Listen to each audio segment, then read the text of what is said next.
E no vídeo de hoje a gente vai dar continuidade nos erros de cozinha. Eu vou mostrar para vocês a parte 2 de como não errar nas escolhas da sua cozinha planejada.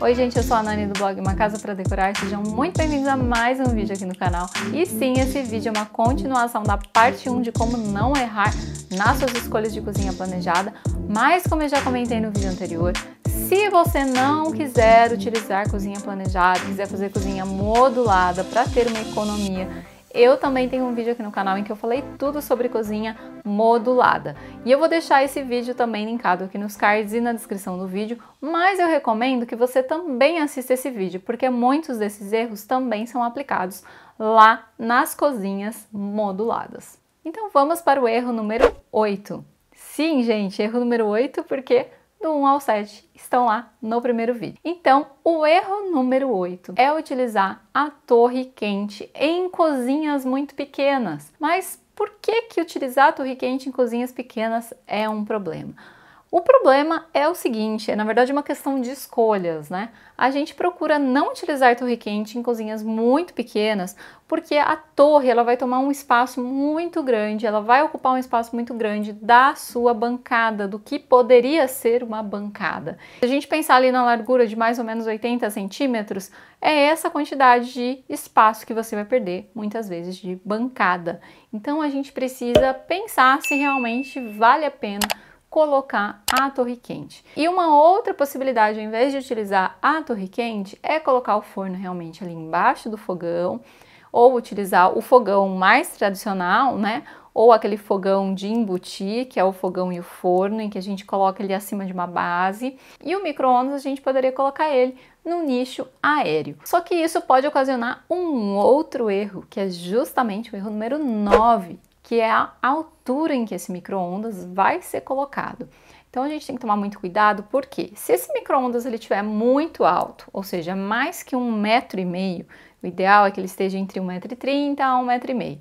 Mas aqui, se ele tiver mais do que 1,5 m, o eixo, tá gente, o centro ali dele, se ele tiver mais que 1,5 m, a gente pode correr um risco muito sério de se queimar na hora da gente abrir essa portinha do micro-ondas e retirar um prato de comida ou alguma travessa. Porque isso pode estar muito quente e a gente vai estar numa altura muito mais difícil, muitas vezes até de enxergar, né? E conseguir pegar isso. Então é muito melhor que ele esteja numa altura muito mais para baixo, né?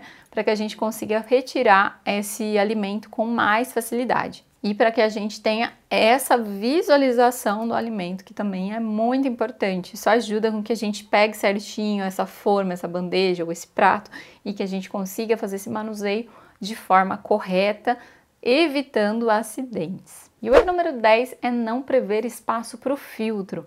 Eu sei que às vezes a gente pensa tanto na cozinha e muitas vezes a gente se esquece de espaço para algo super importante que é o filtro. E muita gente ainda gosta de utilizar aquele filtro de galão ou ainda aquele filtro de barro, né? Que também é muito utilizado em muitas casas brasileiras. Então, para a gente conseguir disfarçar esse tipo de filtro, que é um pouco mais trambolhudo, né? A gente pode fazer algum tipo de capa, ou a gente pode pensar nesses armários que descem até ali embaixo para cobrir realmente esse tipo de filtro. Ou então a gente pode optar por uma coisa um pouco mais moderna, que são esses filtros conectados diretamente na saída de água. E aí com isso ele filtra diretamente a água que vem da rua. E aí a gente consegue já ter uma água filtrada da parede. Então eles são um pouco menores, mas aí também a gente precisa já garantir que antes da gente fazer revestimento, pensar em armário, qualquer outra coisa, que a gente já deixe esses pontos de água prontos especificamente para esse tipo de item, né, para esse filtro. E o erro número 11 é não prever espaço para o lixo, o espaço para a lixeirinha, né? Então, como que a gente pode fazer isso? A gente pode então utilizar algumas opções aqui. Aquela lixeirinha que é embutida na bancada, em que a gente tem um recorte ali na pedra e encaixa essa lixeirinha ali. Claro que aí embaixo, né, no armário, a gente precisa ter espaço, a gente precisa prever isso antes também, aonde que vai ser colocado e aonde que vai ser feito esse furo, para que a gente consiga ter espaço para que essa lixeirinha consiga ocupar o espaço ali sem bater em nada. Então esse também é um item que é interessante que vocês façam a previsão antes de fazer um móvel planejado, de fazer pedra e qualquer outra coisa. Uma outra possibilidade é utilizar essa lixeirinha embutida dentro do armário. Claro que aí é importante que ele tenha uma partição somente ali para o lixo, para não passar cheiro, né, e não ter perigo de vir algum bichinho e ir para o armário. Então ali tem que ser muito bem vedado e tem que ter essa repartição específica. O bacana é que nessa opção a gente consegue colocar uma lixeira um pouco maior e muitas vezes até uma lixeira dupla, em que a gente pode fazer já a separação do lixo orgânico do lixo reciclável. O que é super importante, né, gente? A gente fazer essa separação, seja na cozinha ou seja na área de serviço, mas é algo que é super importante. O erro número 12 é colocar armário basculante muito alto na sua cozinha, porque no momento em que você abrir esse basculante, vai ser extremamente difícil para fechar. Então, esse tipo de basculante, ele fica legal para armários um pouco mais baixos. Então tome um pouco de cuidado ou então utilize somente para guardar itens e já tenha consciência disso, para guardar itens que você não utiliza com muita constância. E aí é interessante ter um banquinho também de fácil acesso para você conseguir acessar quando você precisar. Então nessa situação que você tem às vezes armário até lá em cima, você pode também dividir em 2 blocos e aí sim pode usar nessa parte inferior, né, dos armários aéreos, ou então utilizar a tradicional porta de abrir e fechar ou uma portinha de correr. Já o erro número 13 é utilizar o armário aéreo na mesma profundidade do armário inferior da pia.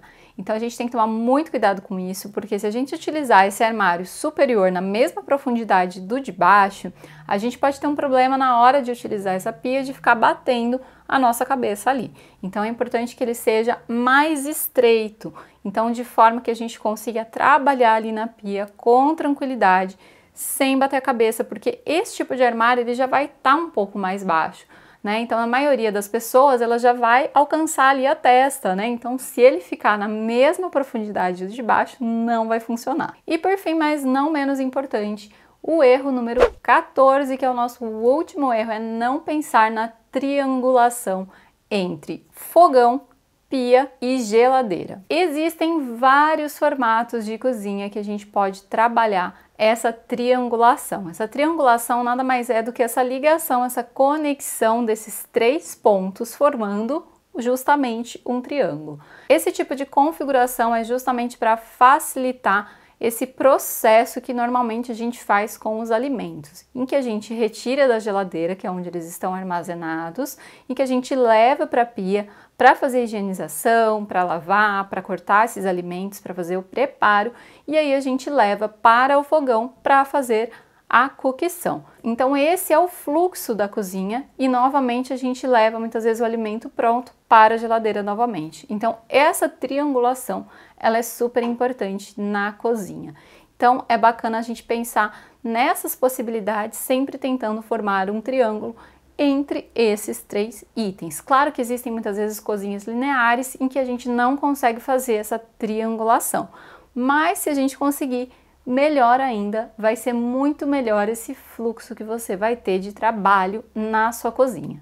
E eu espero então que vocês tenham aprendido muito mais sobre os erros que acontecem aí na cozinha e me contem então aqui nos comentários se você já cometeu algum desses erros, alguns desses 14 erros que a gente comentou desde o vídeo 1 até o vídeo parte 2, e eu vou deixar aqui na sequência o vídeo 1 para caso você ainda não tenha assistido.